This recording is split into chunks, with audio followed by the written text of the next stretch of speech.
Okay.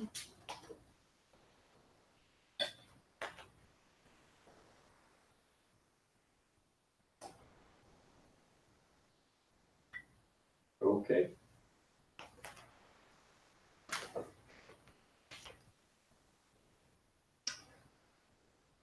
Are we rolling, Bob? Mhm.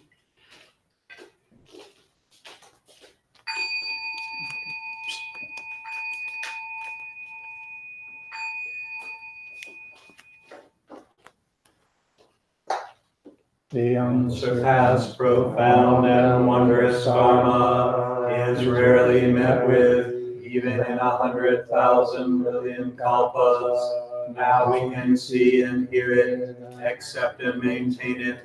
May we unfold the meaning of the Tathagata's truth. Welcome everyone to June 30th at the Atlanta Soto Zen Center. This is the last day of June. And leading into July when we have our Jukai ceremonies. We have a class of 9 this year for 2019. Anybody who's interested in Jukai, you can apply for December or next year. I think next year will be in June. I took the month of June off this year as a hiatus. So of course it was a very busy month for me, catching up on everything. But it was very disorienting. Every Sunday my legs started moving to the door. I've been coming here, basically, not here, but to wherever we Zen Center would happen to be, every Sunday for about 50 years. And unless I was out of town, usually at another affiliate. So it's a little disorienting, but I think next year I'd like to take June off. So we have June and January. You mean I July? Yeah, I'll take July off. So those would be 6-month intervals, in other words, every 6 months. Take a month off. I wanted to express a profound appreciation for everyone who stepped up during this month, including Mike Goldman, who's not here today. And Laurel, of course, Gyoji, who comes in every Sunday early and cleans everything. Gyoji is our Ino, by the way. So anything having to do with the Zendo is his purview. And so if you're doing something, he corrects you and says, no, we don't do that this way here. Don't take it personally. It's just Gyoji has the responsibility for maintaining this open space. And we try to keep it clean, not because the dust is not immaculate, as Matsuo Kuroshi said, but because it bothers people. It gives you something to think about. If you come in and there's dust and so on, then it distracts the mind. So we try to keep kind of a pretty intense level of sameness, you might say, cleanliness, emptiness. Matsuo Kuroshi would be cleaning the temple in Chicago, which was a railroad department, brownstone, 3-floor bulk up. We were on the first floor. And he would say, I like to keep things empty around here. I'd say cleaning is cleaning the mind. So that principle starts carrying over into your daily life too. If you looked at my house, you wouldn't understand. I spent most of yesterday, I meant to prepare a Kiyosaku stick. I've got a blank cut out ready to plane down, but I didn't get around to it because I'm defleeing our house. We have cats. And we have, every year at this time there's an invasion. We have cats outdoors as well as indoors, and some that go in and out. So half of the front porch is clean, the other half is waiting. When I was in college, I lived in an apartment off campus after the first year. Couldn't stand to live in the dorms. I was in Mayor Daley's ward in Southside Chicago, all Italian, Lithuanian, walk-up apartments. And I was, living pretty much alone. I had roommates who were so bad at cleaning that I had to move out. I had 3 roommates and they didn't know how to wash dishes. I mean, all men, right? So if somebody was coming over, I would get the mop out and mop the floor, and get part of it clean. Then I would leave the mop and bucket standing there so that they came and they knew at least I was trying. Cleanliness is very important. Wanted to express appreciation also for the floral arrangements that These are very beautiful ikebana Thank type you. presentations for Apriel. Keiko has stepped up and started cleaning up our backyard. If you notice, there are a lot of much more organized plantings going on out there in the planter boxes. Cool. She has some plans for doing composting, and we used to do composting. And anybody who wants to join in that type of activity, just talk to Keiko about it. And anybody who wants to assist Gyoji and train with Gyoji and temple zendo maintenance and cleanliness. And some things are very critical, like we never use any chemicals on the bronze because it will disrupt the patina. It will can ruin the patina. And the bronze gong, although it looks very stable, if you drop that even 6 inches, it would crack like a ceramic. It would have no sound. So they're priceless. I mean, beautiful works of art. And we never put oil on the wood, for instance, on the mokugyo, the wood drum, because it seals the clogs up the pores of the wood, and that's what gives it its resonance. So Some of it's probably irreplaceable. The mock top, it's hard to find one that big. yeah, that one now, I don't know how many tens of thousands of dollars it would cost. Matsuoka Roshi brought those personally from Japan. They actually had seats on the airline. Oh my goodness, wow. As well as the Buddha. He brought the Buddha from Japan. Separately, So, separately, item for the board, insurance for those things. yeah, we do need to do the video and get the See, I never moved the plants off the altar. I walk clean around them, not because I'm lazy, but because I don't want them to. Those are fairly sturdy. One of the elephant heads is missing, as you notice. They lift right off of the vase. And those are inscribed to Matsuoka Roshi. They were given to him by Japan. They used to be in Chicago, and Chicago Temple generously allowed us to bring them here and put them on our altar. Those are the lotus sculptures. If you look, you find one that maybe has a little chip off of it. Looks like rosewood underneath, or mahogany, maybe. They're hand carved wood, and they're gilded. So we'll never refinish them. We just let them age with their patina. Somebody said the Buddha statue is not very beautiful in the beginning, but after people have sat with them for years and decades, and they become more and more beautiful. So let's see who else. Well, I just wanted to express appreciation for everybody. Casey stepped up, and Laurel, everybody has stepped up. Brennan, the residents, while I was taking a month off. It goes very fast. So this morning we're doing something called Hasen. There's another word, Mando, means crossing of swords, like a quick exchange. This is where many of the anecdotes in Zen history, they're later called koans, to study, have come from. They came from live exchanges. And apparently there was somebody sitting around at all times with rice paper and brush and ink and writing this stuff down. Who knows? But we're very fortunate that it's been handed down. There's something like 1,700 koans in the classical collection. We don't do koans practice as such. We're not trained in that. And it's a very specific kind of training that a teacher would do with a student, and it's different for every student. Hakuin, who I mentioned earlier, the Hakuin's gas pedal pushing forward and down in the base of your spine, systematized the koans into five groups. And he invented one. The very first one he gives is, you know the sound of two hands clapping. What is the sound of one hand? So he made that up. But that's the first koan he gave. I think the way he grouped them is sort of get you past certain defaults of the mind in the first set, and then you move on to something a little more difficult or contradictory, and more so and more so, and so forth. I don't understand how they're structured. Today, what I'd like to discuss is your original face.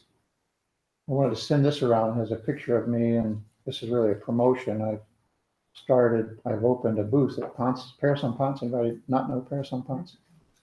And, I design and build furniture, and I've had a basement and house full of this stuff accumulating over the years. I've tried a couple of venues to get it out the door. Nothing has worked so far. This one is starting to work. We sold a few pieces.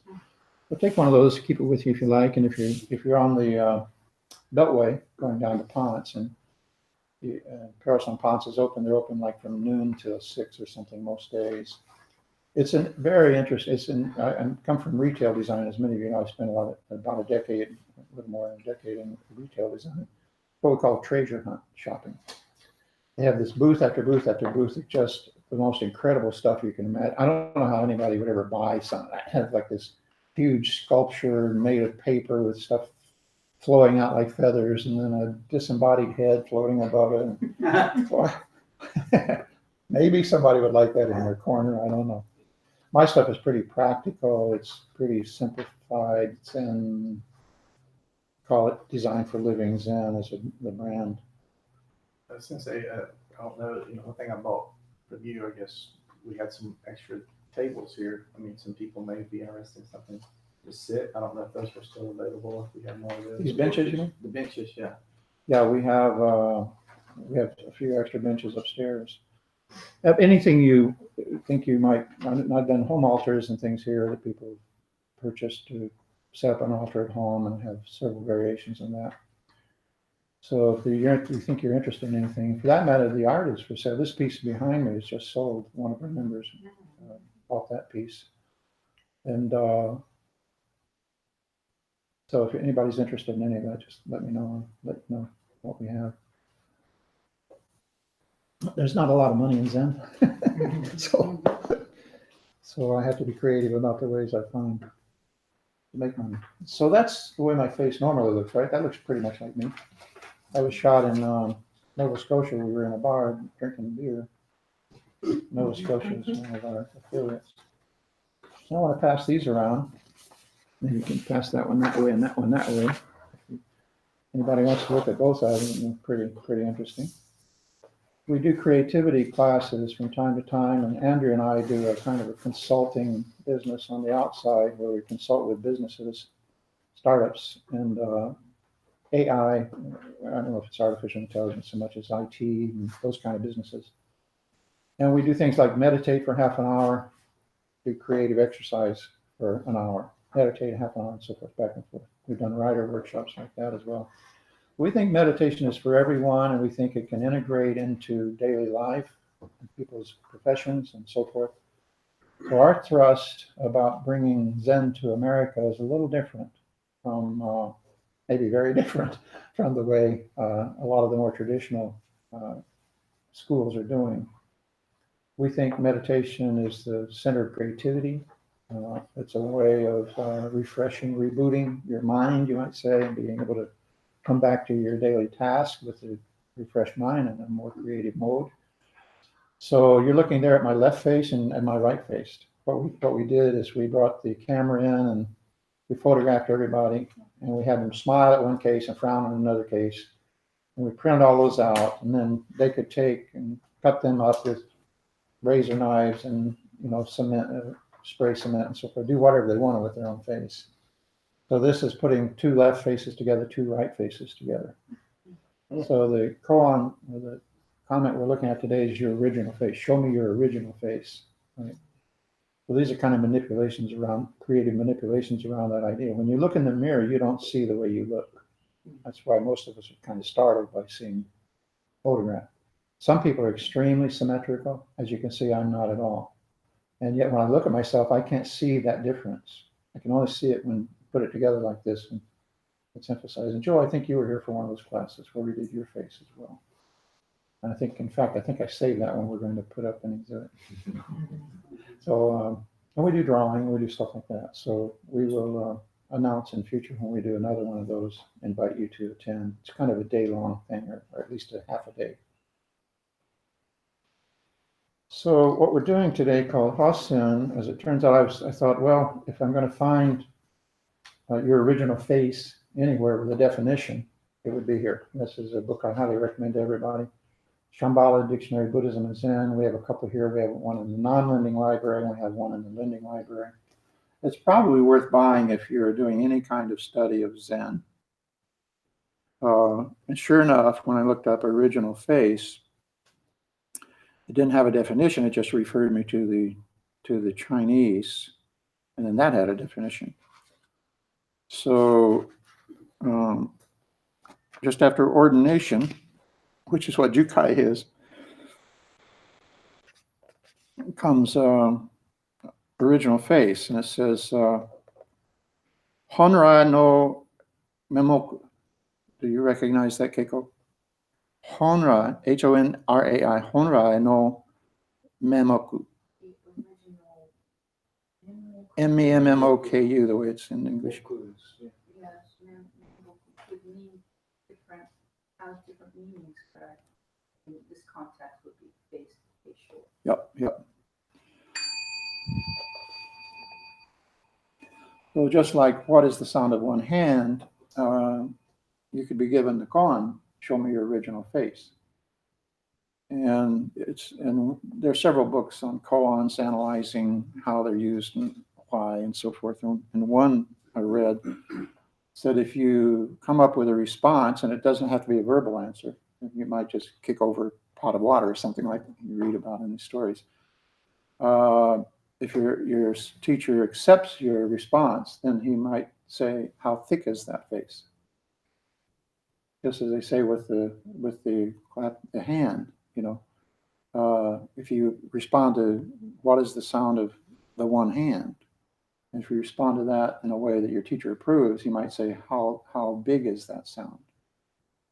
So the koans, as I understand, are kind of like a little wedge driven into your intellectual mind, and just keep sort of wedging it apart and wedging it apart, right? Until it sort of breaks. And then you have a possibility of waking up to something different. So I look up Honrai no Memoku. And the wonderful thing about this particular dictionary, it has a little parentheses and an arrow, right? And it points to this term. So then you go and you look up that term. And it may have 2 or 3 more of those.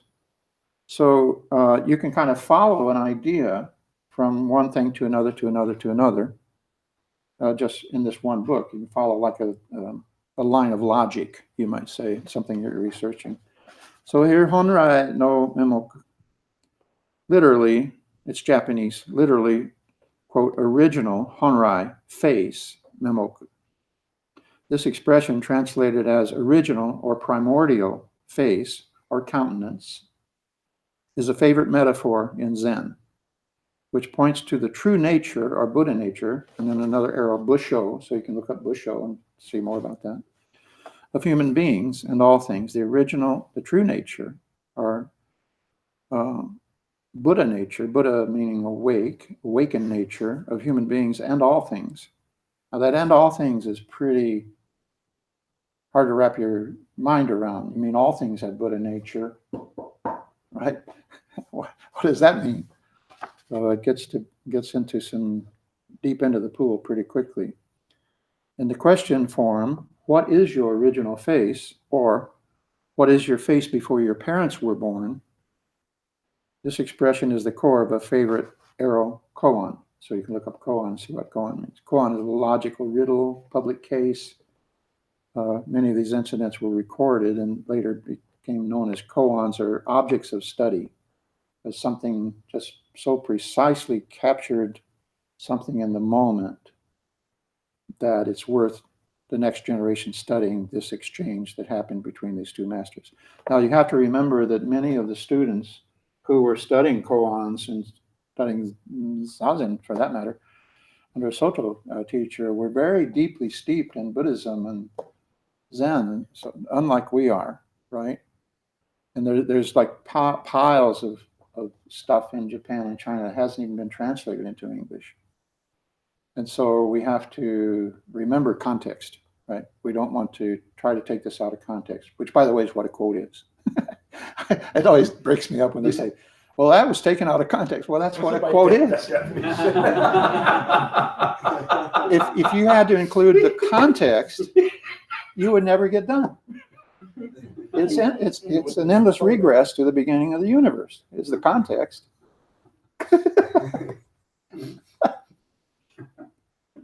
That's just pundit speaking. Right. Okay.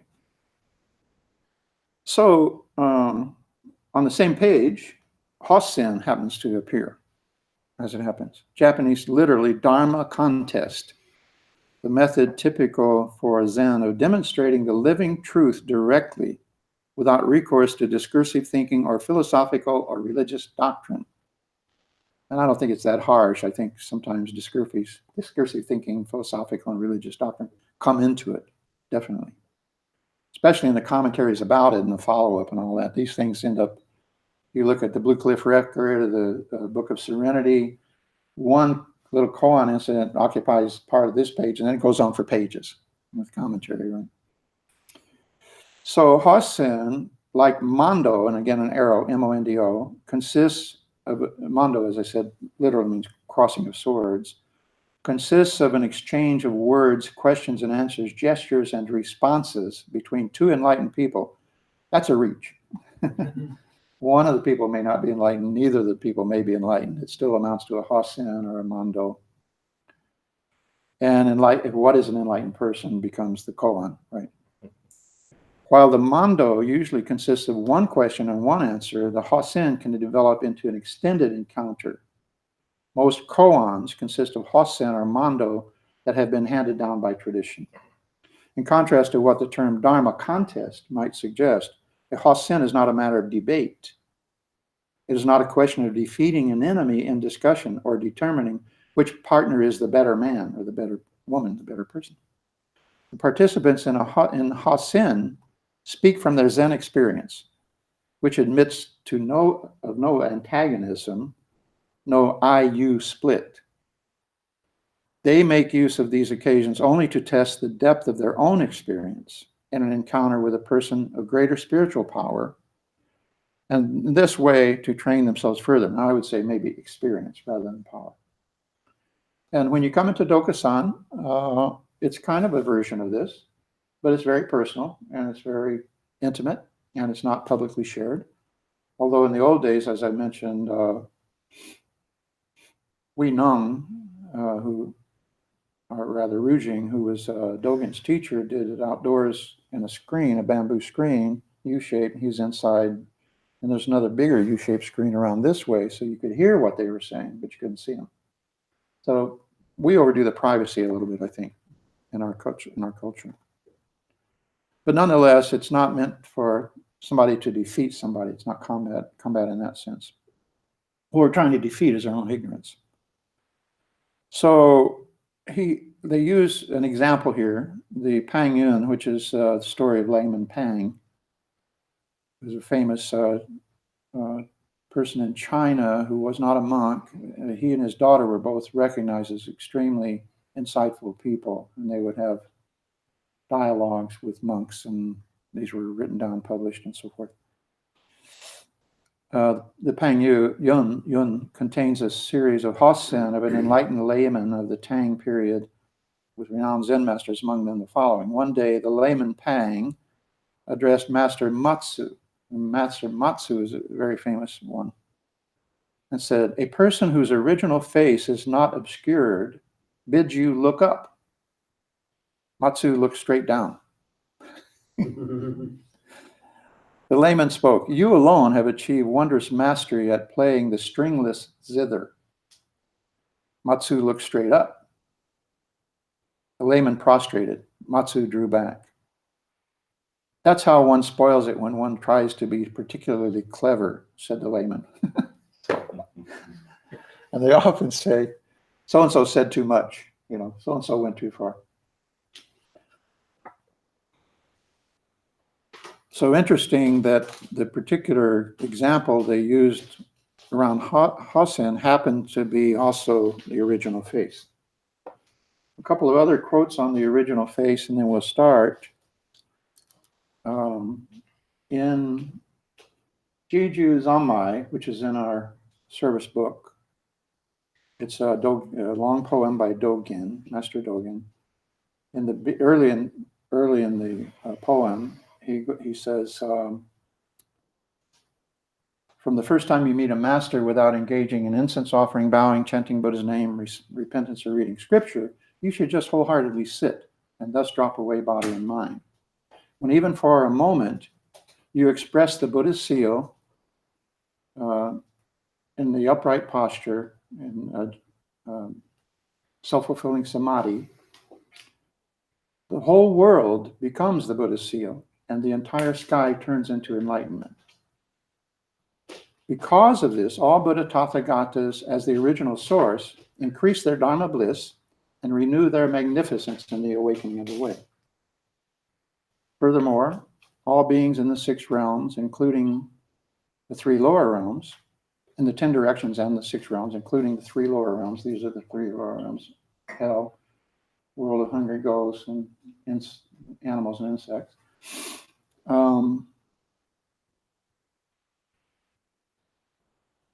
All beings in the 10 directions and the 6 realms, including the 3 lower realms, at once obtain pure body and mind, pure in the non-dualistic sense, pure body and mind, realize the state of great emancipation, and manifest the original face. So we don't believe in spooky action at a distance, right? So what he's saying here is that if you come to this awakening, and you have this kind of manifestation in your practice, you see that everybody is like that already. Right? Everybody's already manifesting the original face. It's not that they all change all of a sudden because something happened in your life. And then toward the end, it says,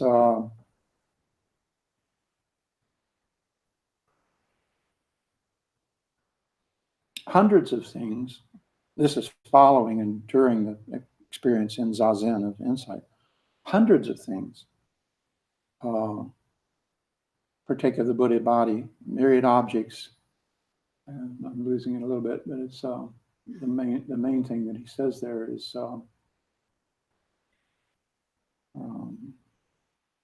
do you remember it, the last line? Hundreds of things all manifest. Oh, hundreds of things, things all manifest original practice from the original face. Now, this is English, right? And the original was in Japanese or Chinese and Japanese, mostly Japanese. So you got to give a little leeway to the translator. But hundreds of things all manifest original practice from the original face. So this original face, and the question around that is, as I said, if you come up with the answer, how thick is that face? Well, we think of our countenance or our face as being this, right? This very thin thing. But according to this interpretation, it's, you might say, as thick as the universe. So with that, anybody wants to come up here, the idea here is that you come up one at a time. You take your guts in hand, as my research partner used to say. You take your guts in hand and tell them what it means when you're doing research. So you come up and you challenge me with a question or comment, and then I have to respond. And I do my best. And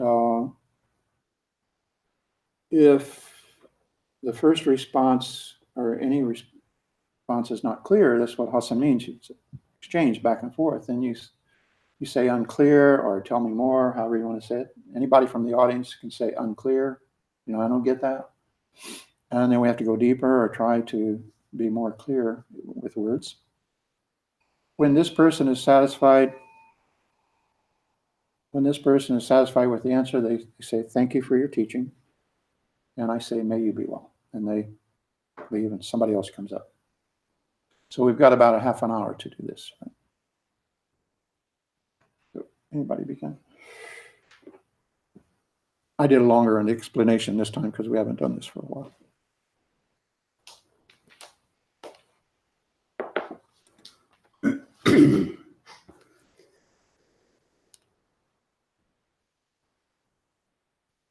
$10,000 things, 10,000 beings. Are there 10,000 original faces or one? 10,000 original faces. One, both. Unclear. Buddha way is leaping clear of the many in the one. Thank you for your teaching. May you be well. If we say there's one, we make an assertion. One old pastor said, the most you can say is not to.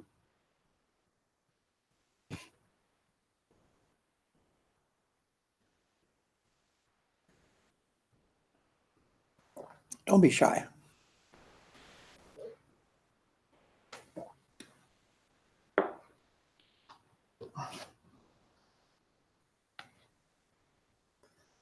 Sensei, it's my understanding that the original face is clouded by our judgments, our constructed self, our duality, duality thinking, dualistic thinking maybe.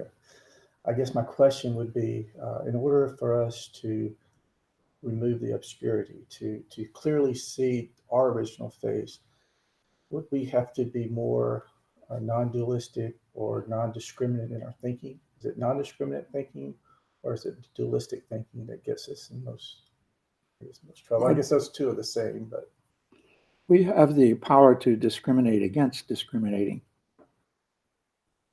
So if we choose to discriminate against discrimination, it's still discrimination.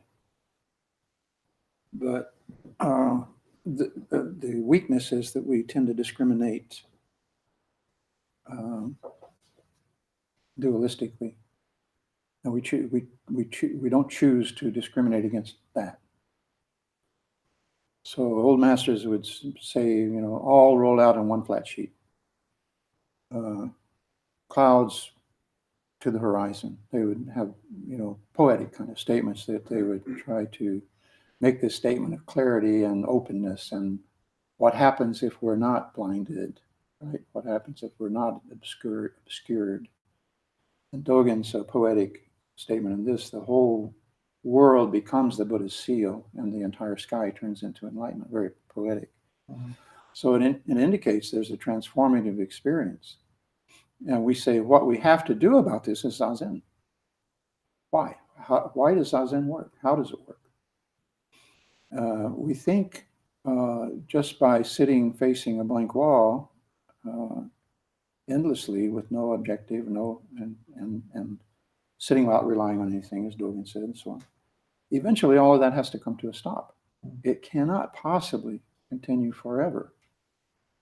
And yet, if we don't do something as extreme as sitting facing a blank wall, it's just going to go on for the rest of our lives, right? So our Zazen is like Buddha's sitting down and bringing everything to the full stop. We have to come to full stop. And that's the hardest thing to do because it's the most unnatural thing for us to do. And so you're saying, Sensei, is that the act of sitting, the act of stopping those thoughts will lead to the non-dualistic, non-discriminate mind? We can't make a causality claim there that it has to, but we say that unless you can come to a full stop, and that doesn't mean stopping thinking with force. It just means stopping your reaction to thinking, stopping your preferential dealing with it, and becoming open to whatever comes to mind, whatever happens. Now there's a chance for something new to happen, but you can't say that there's a secret that you do this and then that causes enlightenment. Otherwise everybody could learn that, right? Learn how to do that. So what we can teach is how to do Zazen. Everybody can learn how to do that, right? But we can't teach how to do what comes about through that process. That can only be learned, right? That's why Dogen differentiates between manifestation and actualization. That we actualize within non-thinking when we realize that we're sitting for long periods of time without really thinking about anything in particular. That's non-thinking. As soon as we think about it, it's a thought, and then we're thinking again. So we have to get this almost playful or friendly relationship to the thought process so that it's not the problem anymore. We sit without preference for whether we're thinking or not thinking. It doesn't matter. That's not what we're doing. That's what he meant by non-thinking. And so once that becomes more your new normal state of mind, then the potentiality opens up for something new to happen. because you're not trying to think your way through everything, overthinking everything. Right. But we're trained and conditioned to do that by our culture. It's very difficult. And we have to not stop it by force, but we have to let it sort of, like monkey mind, like a kitten or puppy dog, let it run its tether out, it'll lie down, take a nap. It just takes time. Thank you for your teaching. Maybe well. Our thinking mind is our best friend. It's out to save us. It's survival oriented. It wants the best for us. The worst angels are greed, anger, delusion, so forth. It can go too far over the cliff, right? But it's not the enemy. It's like central vision is like discriminating thinking. We focus sharply. Peripheral vision is like intuitive mind, bodhi mind, background mind. We can see in the dark at night, and we can feel space better.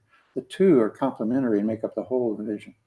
Just as the chitta, discriminating mind, and bodhi, intuitive mind, make up the bodhi chitta, the whole of the mind.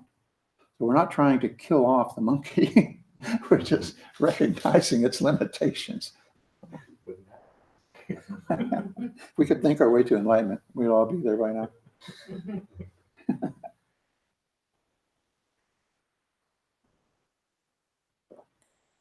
You're making my job easy today. What time is it? Almost done.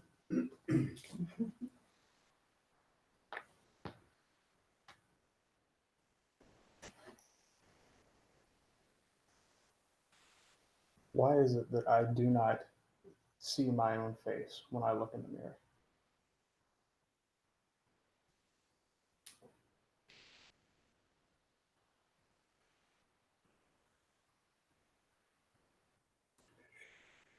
Duality is built in.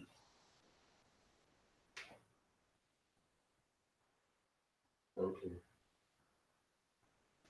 Unclear.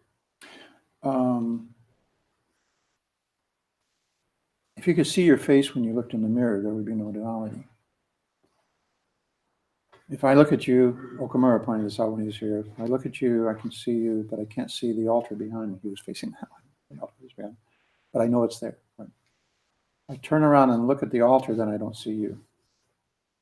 So I don't see in 360 degrees. Right? And even if I did, that would not cover all the 10 directions. That would not cover the zenith and the apex, or the nadir. That would not cover everything. To see in 360 degrees, it would have, how do you describe it? What would it be? It would be panoramic. If you could see everything from point zero, you could see everything, right? From that point zero. We can't. We're facing one way. So duality is built in. My center is here in my central nervous system, spine. Yours is there. I can't have yours. You can't have mine. Unclear. I can't see your face. Thank you for your teaching.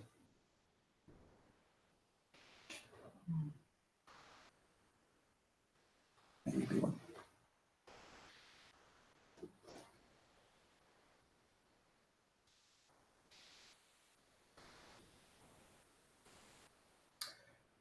Roshi, is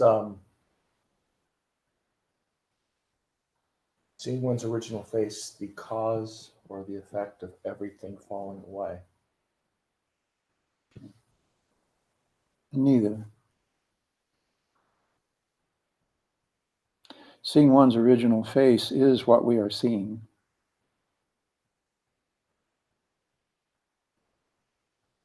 Then is there any original face at all? It's ever changing. Thank you for your teaching. You be well.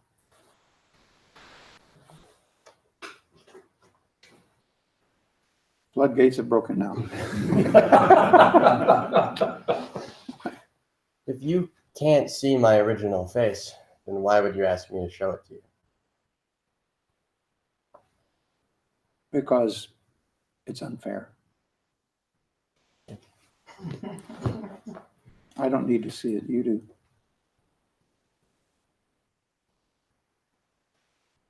Is it okay for questions not on the cover? Sure. From there is fine. From there is fine.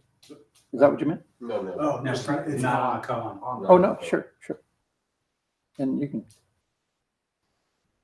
we get looser toward the end so people can just ask questions. So I have a daily meditation practice. If I'm interested in something, I look into it, but I don't have a teacher or go to a place or anything like that. And I feel the need for a Sangha, but I also feel like it's almost getting in my own way. The song is, Coming to a place, having Oh, yeah. an actual teacher would Yeah, be yeah. intellectual. I just don't know if I should maintain my private practice or branch out and come somewhere like this. you said when you are interested in something, you look into it. Tell us more about that. Just if an idea interests me, I do research on it. I listen to audiobooks or lectures or anything about it. And that's your meditation? No, sir, that's completely different. I have a daily 20-minute practice or so. Okay, so what is the object of interest that you're looking into in your meditation? What is it? Nothing. You're looking into nothing. So, No. Matsuoka Roshi said, there is nothing, but in this nothing there is everything. There are infinite things. So you don't have to come to a group practice like this. Nobody has to. We can't even prove we have to do meditation. Bodhidharma was apparently asked this, and he said, you don't have to do zazen. He said, but all you have to do is grasp the vital principle. Right. So grasping the vital principle, again, if it could be done easily, everybody would be enlightened. Everybody would have it. So we think of meditation as being subtractive, not additive. We're not gaining enlightenment. We're getting rid of the baggage. That's why it takes so long. We carry so much in here with us. And if you can do it at home, more power to you. If the refrigerator turns on, you remember, I got to defrost the refrigerator. You know, there's a lot more distractions, so we create a little space, a little distance. Right. Elsewhere, Dogen says, I think it's in Judaism, he says, grass, trees, and lands which are embraced by this teaching together radiate a great light and endlessly expound the inconceivable, profound Dharma. Grass, trees, and walls bring forth the teaching for all beings, common people as well as sages. By walls, he meant this, you know, that we recognize there's something called Buddha Dharma. We realize that it is addressing the fundamental problem of existence. When we read about it, we say, oh, this sounds like, you know, kind of where I'm coming from, kind of, you know. And so then people build or secure places like this to come and practice. It's considered a form of dana or generosity to have a place, practice place, that you provide for people to come and do this practice. Very difficult to do on the expressway or at home. Right. And we have you know, like a retreat farm, about 100 acres up in North Carolina where we go to get even further away. So we understand that there's no getting away, right? I mean, that's not a confusion on our part. But you look at the utility of having a place that is designed for this, right? This is not a movie theater where ordinarily we'd be watching Game of Thrones or something, you know. This is for this. And so some kind of power inheres in that as I said about the statues before, they're not beautiful in the beginning, but after sat with for some time, they become more and more beautiful. Same thing about a place like this. I mean, if you listen, you can hear how quiet this place is. And yet we're right in the middle of a major city. They said even Sokehan's place was like that. He was right under the L in New York. But there was some kind of weird silence, and when they go in, it was just quiet. You're right in Manhattan. you can feel the meditation. You can feel the vibe, right? So we think it's not mystical, but Sensei used to point at his stomach with his fist, and my stomach say, you and me communication. When you sit next to somebody for long periods of time, after a few years, a bond develops even if you've never spoken a word to each other. There's something about it.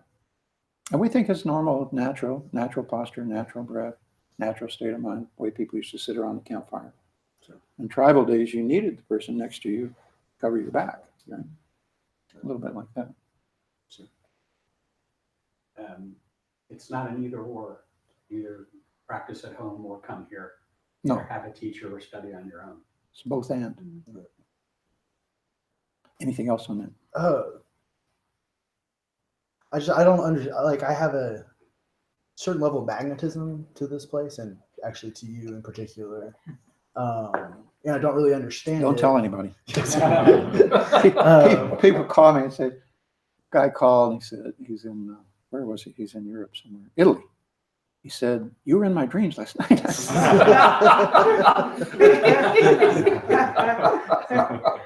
Pitchforks, torches. There's nothing magical. There's magic. Zen people, some people have said they're intimidated by me. I said, you should be intimidated by Zen. You should be, right? And I happen to represent Zen, but you shouldn't be intimidated by me. I'm intimidated by Zen. But, we can use that. We can use guilt. We can use, a teacher tries to use whatever they've got. Whatever the person is bringing in, you try to use it. Like for teaching. You can depend on me for everything but your enlightenment.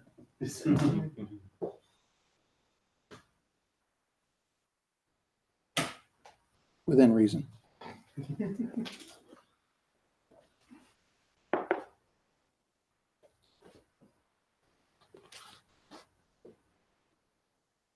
That was related to the koan, by the way. What is the original face a reflection of? Or what is our original face a reflection of? Think of what face means. In Asian countries, it means you can lose face, right? It's your whole persona, it's your being in the environment. It's you, it's your being. It's what it means to be you. When you're a child, you're wandering around, and if you were like me, you had very little awareness of your body until you stubbed your toe or something. It was kind of like you were just like floating around in space, so it was mostly all here, right? And then as you get older, you have to get trained to regain sensitivity to your body and listen to your body, right? So we tend to get away from our body in a sense. And yet we're always in our face. We have these expressions, you're in my face, and in my grill now, we say. Oh, yeah. All up in my face. So if you think of it as your presence, as your presentation, as the way people see you, the way people know you, it's your character, persona. Why do actors wear masks in traditional theater?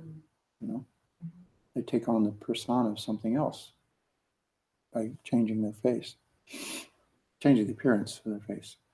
But the actor is still the same underneath that mask. So no matter what mask you put on, no matter how much you try to hide, no matter how much you try to disguise, we always say a robe can hide a lot of sins. A robe can cover a lot of sins. This is the face of Buddhism. Sensei wanted us to appear this way in public so that we didn't have hat suits on, right? And we weren't trying to represent Zen in a way that was confusing. Like in business, they have this saying, I would really love to hear what you're saying, but your clothing is speaking so loud I can't hear it.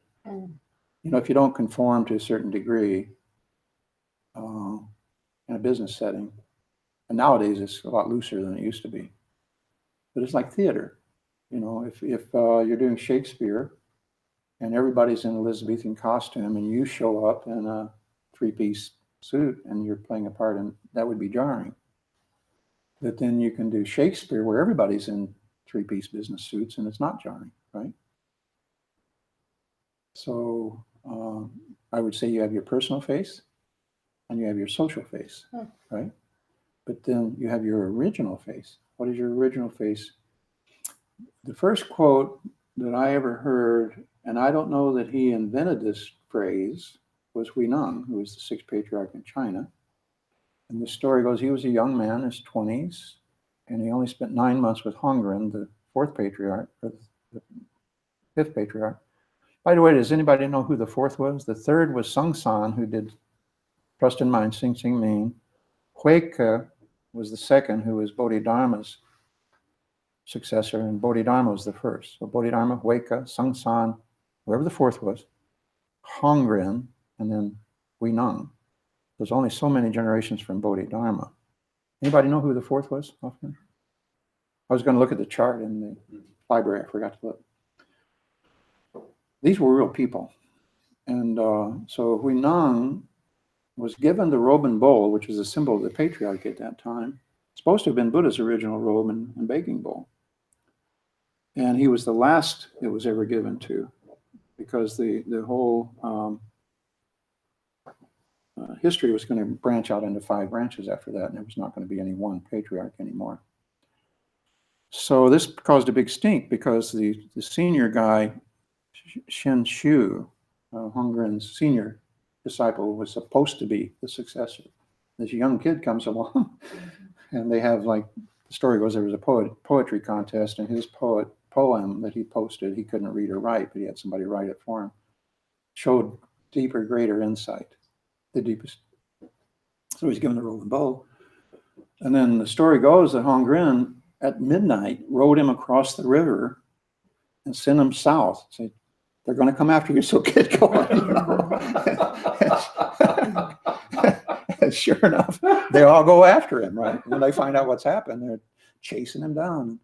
Story goes, he's in a mountain pass, and he hears them coming behind him, and he puts the robe and bowl out on the walkway and hides behind a big stone. And the lead guy chasing him was a general, like a general, had been a general in the army, was not a monk. And he tried to take the robe and bowl. This always chokes me up. He couldn't pick it up. It wouldn't move. So the story goes, Hui Neng steps out from behind the rock and says something like, what are you really after? You know? And he said, I don't know, but I think you know. Please tell me. And at that point, the story goes, he says, show me your face before your mother and father were born. His answer was to fall down laughing and crying.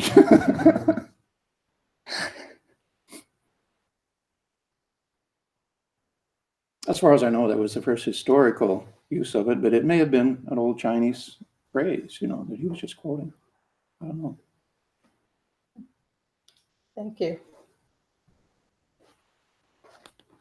As far as I know, the general followed himself. I don't know. If I were the general, I would have. 15 minutes more, is that the hour? Just the hour. Okay. So does anybody have anything from the sidelines? We start with Joe. Carlos, welcome. You've done you.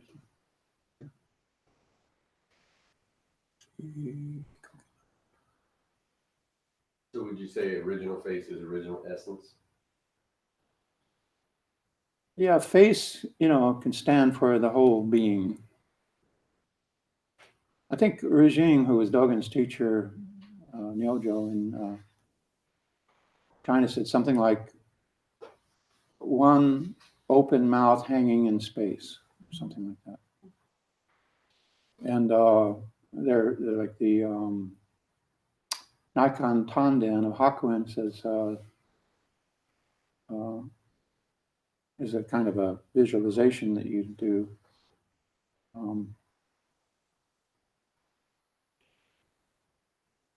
Something hips the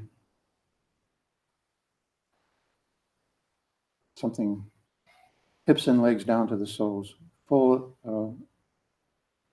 of my original face. What nostrils would there be on that face?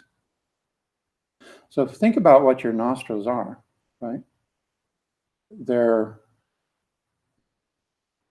they're not part of your face like the nose on a sculpture.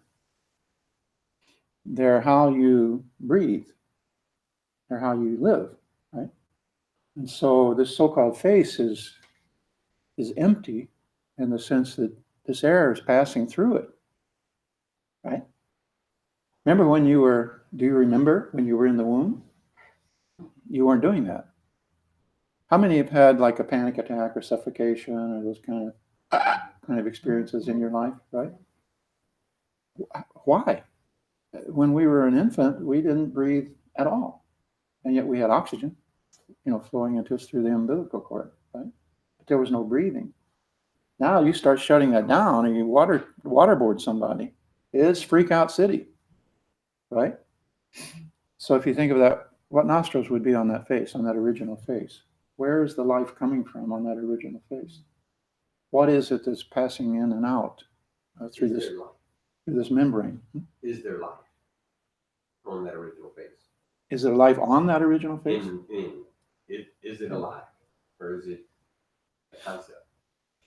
In both. In Buddhism, I would say we don't differentiate between sentient and insentient.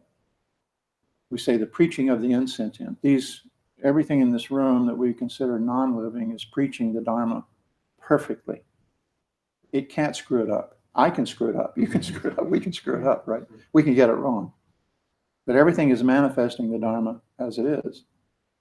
So where life begins and where life ends is a very interesting scientific question. What is actually alive, what is not? If you look at a virus, for instance, it looks like it's alive until it deposits its DNA and then it just falls apart like a machine. So where was the life? This is like a boundary question where a lot of category errors can be made. So Buddhism looks at what we consider to be our life, and we recognize that most everything you're seeing here, other than the whites of my eyes, is dead. This is all dead protein. You're not seeing anything alive, what you see of me, right? Let alone the fact that you don't see me until a few milliseconds after, and I don't see you until, right? So Zen embraces all this apparent dichotomy in the world, but there's really no dichotomy in Zen.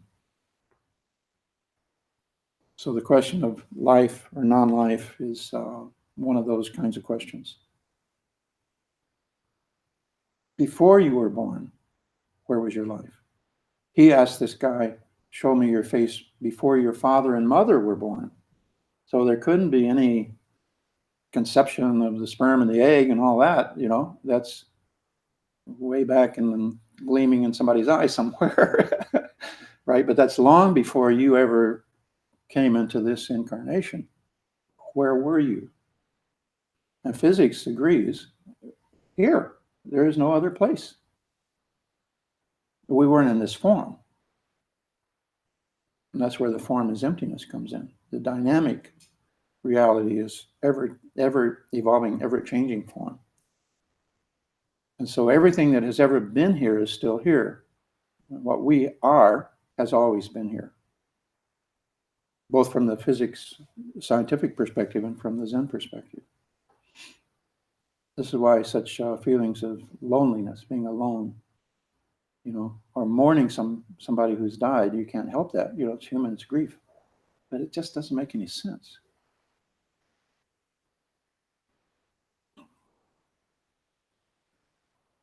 Let's do the closing verse. Beings are numberless, I vow to free them. Delusions are inexhaustible, I vow to end them. Dharma gates are boundless, I vow to enter them. The Buddha way is unsurpassable, I vow to realize it. Beings are numberless, I vow to free them. Delusions are inexhaustible, I vow to end them. Dharma gates are boundless, I vow to enter them. The Buddha way is unsurpassable, I vow to realize it. Beings are numberless. I vow to free them. Delusions are inexhaustible. I vow to end them. Dharma gates are boundless. I vow to enter them. The Buddha way is unsurpassable. I vow to realize it. And whether you're going through Jukai or not, please plan to come that Sunday, mid-Sunday in July. We welcome the new class. Thank you for your patience in listening.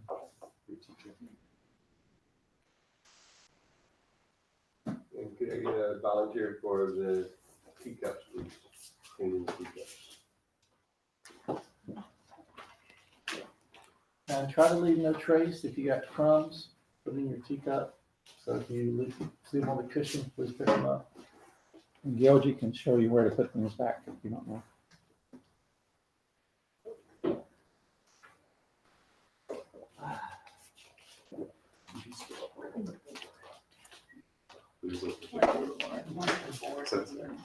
Do you know which line?